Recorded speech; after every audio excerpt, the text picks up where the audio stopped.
Sensation, le MAG. Bonjour à tous, bienvenue sur Sensation. L'année 2024 est marquée par une proposition de loi qui fait pourtant débat depuis plusieurs années. En mars dernier, le président de la République Emmanuel Macron a annoncé se pencher sur le sujet de la fin de vie. Entre-temps, l'Assemblée nationale a commencé à délibérer à partir du 27 mai avant la dissolution de l'Assemblée nationale le 9 juin dernier. Pourquoi défendre la fin de vie ? Qu'attend la DMD sur cette question de la fin de vie, même si cette dissolution de l'Assemblée nationale a mis à l'eau finalement cette loi ? Pour en parler avec nous, je suis aujourd'hui avec Aude Defresne. Vous êtes référente Jeune 78 au sein de la DMD. Bonjour. Bonjour. Alors on va tenter du coup de faire une émission où finalement il y a une loi qui est tombée à l'eau, c'est la loi sur la fin de vie. Entre le 27 mai et le 18 juin, les députés étaient normalement invités à débattre autour du projet de loi. Avant du coup ces résultats du 9 juin, de votre côté, la DMD sensibilise et se bat pour faire respecter le droit de mourir dans la dignité. On imagine du coup que vous avez suivi et que vous continuez à suivre le dossier de près. Plus que le suivre, est-ce que vous avez pu échanger avec des députés, avec des personnalités politiques sur cette thématique ?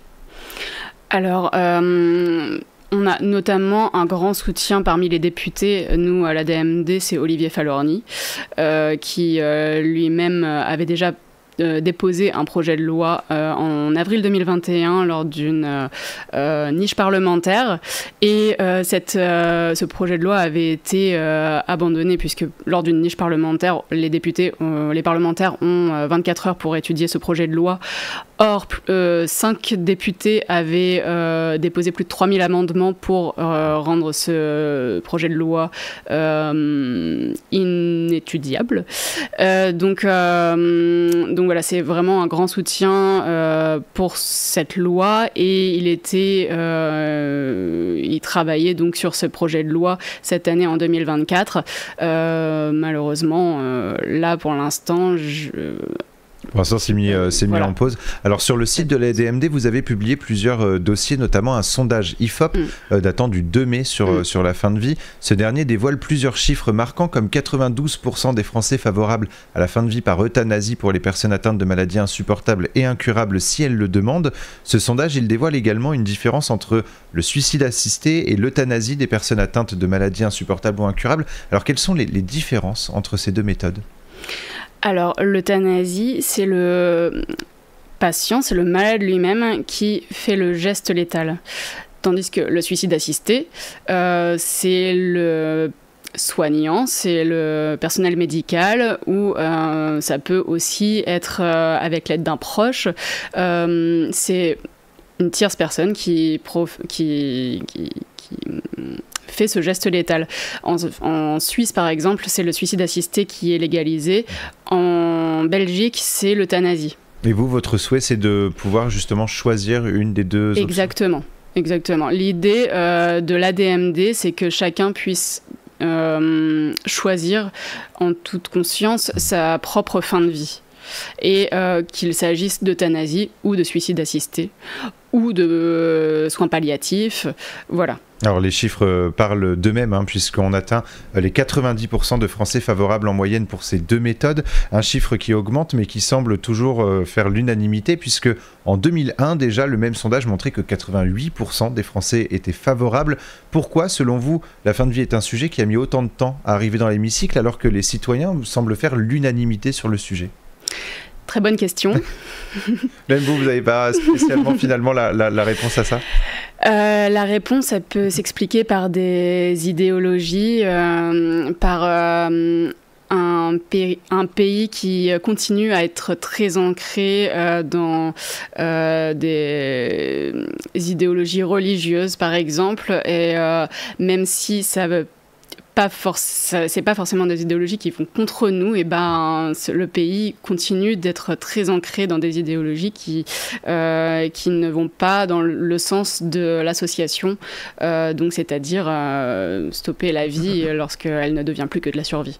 Alors là, avec cette dissolution justement de l'Assemblée nationale, on l'évoquait un petit peu en début d'émission, certains citoyens ne comprennent pas spécialement, mis à part le fait qu'il faut revoter, donc le 30 juin et le 7 juillet pour le moment.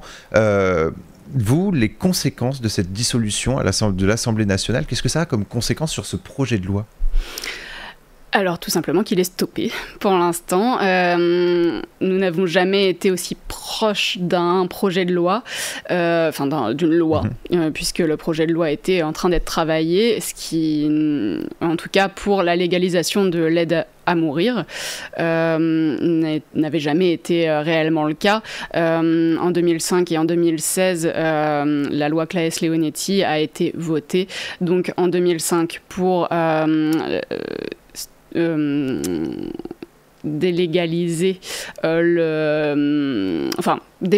pénaliser l'acharnement thérapeutique, et en 2016 pour la sédation profonde et continue, pour légaliser la sédation profonde et continue. Mais pour l'aide à mourir,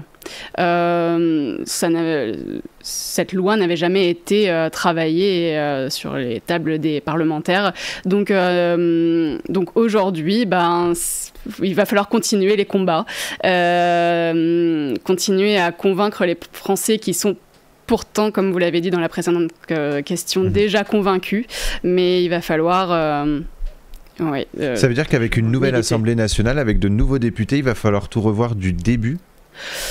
Alors, tout va dépendre des résultats des votes, bien évidemment. Pourtant, les partis politiques sont plutôt tous pour notre combat, pour une avancée de la loi. Cependant, si une personne qui est qui est à la tête de tout ça n'est pas pour une avancée de la loi, et personne ne va pouvoir profiter d'une avancée de la loi. Donc on ne va pas forcément tout reprendre depuis le début, tout va dépendre du résultat des votes. Et de toute façon, le sujet est encore très flou, puisqu'il faut attendre de toute façon ce résultat justement des votes. On va parler justement de l'ADMD, pour Association pour le droit de mourir dans la dignité. L'association existe depuis 1980. Elle milite pour permettre aux Français et Françaises de choisir les conditions de sa propre fin de vie, tout comme les sondages le démontrent. Est-ce que vous avez pu voir une évolution dans les discussions et débats autour de la fin de vie, ou est-ce que ce tabou presque autour de la mort est encore effectif ? Effectivement, je le vois autour de moi, ça reste une question qui est extrêmement taboue, alors que c'est pour le coup un sujet qui nous concerne tous. Donc il n'y a pas forcément de raison pour que ce soit autant tabou, on devrait en parler, ça va tous nous arriver à un moment ou à un autre, à nous, à nos proches, et autant se renseigner et préparer au mieux ce genre d'événement. Donc, non, cette question reste très très taboue. Cependant, on a quand même vu qu'il y a eu ce projet de loi en 2024. Donc, niveau politique, oui, il y a quand même eu une avancée. Mais... bon, à suivre. Alors, lors des débats, il y a eu aussi une question autour des personnes qui ne pourraient soi-disant pas, qui pourraient manquer de discernement. Alors, est-ce qu'il y a justement des solutions quand une personne peut manquer de discernement ? Est-ce qu'il existe des solutions pour, malgré tout, avoir ce droit à la fin de vie ? Donc, effectivement, dans ce projet de loi, quelque chose qui nous posait énormément de problèmes au sein de la DMD, c'est le fait qu'il ne parle pas des directives anticipées. Nous, on milite pour que les directives anticipées soient réellement reconnues. Donc, c'est-à-dire que le patient, que toute personne, moi personnellement je les ai écrites, puisse s'exprimer en amont sur sa fin de vie. Je souhaite ça, je ne souhaite pas ça. Donc, ce projet de loi ne proposait pas de reconnaître ces directives anticipées. Donc, il aurait fallu que le malade soit en capacité jusqu'au bout de dire « oui, je souhaite une euthanasie ou un suicide assisté, une aide à mourir ». Ce qui nous pose énormément de problèmes, puisque ça exclut de fait toutes les personnes, par exemple, atteintes de maladies neurodégénératives et qui ne sont plus en capacité de s'exprimer jusqu'au bout, et pourtant qui peuvent souffrir pendant des années avant enfin que ça se termine. Merci beaucoup Aude Defresne d'avoir répondu à nos questions. Je rappelle que vous êtes référente jeune à la DMD 78. Pour plus d'informations, on peut se rendre sur le site admd.net. Et pour revoir ou réécouter cette émission, rendez-vous sur notre site et notre application. Radio Sensation.